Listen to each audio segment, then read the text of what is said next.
Ever since man could read and write, there have been experts with opinions and an audience ready to believe them. Some of these opinions have been proven wrong, others proven correct, some still debated. Books, newspapers, magazines, radio, and TV made it easy for experts to deliver their opinions to a mass audience, ready to believe anything that was called a fact. Our story begins in the 1960s and 70s. Families continue to be bombarded with dubious claims on TV or in school. While most are happy to accept what they hear, there were a few kids that just want the facts. They question the claims from their teachers, doctors, parents, and other experts. What do these skeptical, fact-seeking kids do when they grow up? They choose a career that they believe will rely on facts and evidence. They become chemists, biologists, physicists, mathematicians, rocket scientists, and some of these kids choose to become a doctor. Doctors get to rely on proven facts to heal sick patients or prevent diseases. By the third year of medical school, the ultimate goal is to get high grades in a good residency program, which requires memorizing opinions from books and professors.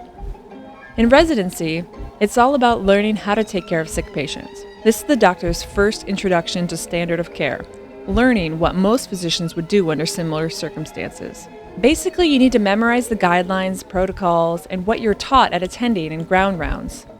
If you choose to say, "Show me the evidence," you will be sent to the bowels of the library to find relevant studies. Most doctors agree to comply with the standard of care and follow the recommendations of the so-called top experts in medicine. Our story now catches up to one doctor who followed this path and ended up on this trajectory. He and his fellow physicians treated and saved thousands of patients in multiple hospitals, but no matter what, some of their patients had bad outcomes. He began to wonder why some patients with the exact same diagnosis, background, and medical history were cured and others were not. Was it luck? X factors? Statistics? Or was it because they got the wrong diagnosis or treatment?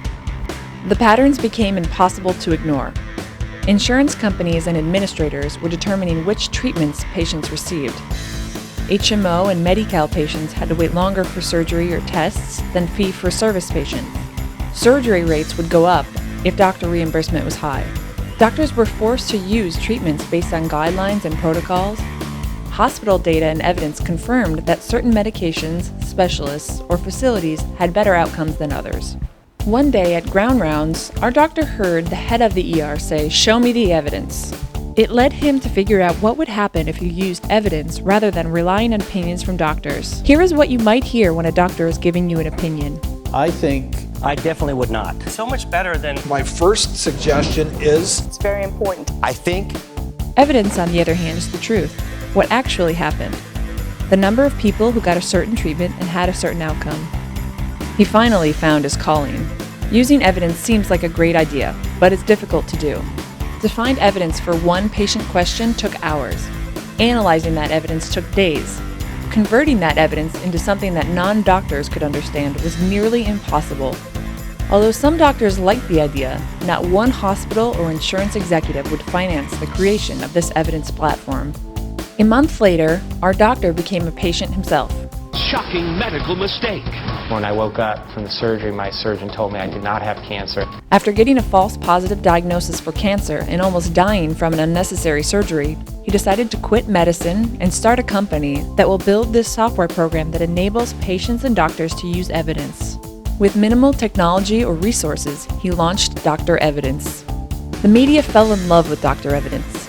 TV and newspapers announced that patients could finally use evidence with their doctors to make informed decisions. Hundreds of sick patients all over America called and did custom evidence projects. With his partner, he raised millions of dollars and brought on the right technology expert. Together, they built the Evidence Machine. This is how one evidence doctor was born. Where is he now? Check out showmetheevidence.com to see what Dr. Evidence is up to. Doctors are not the only ones who become evidence-based.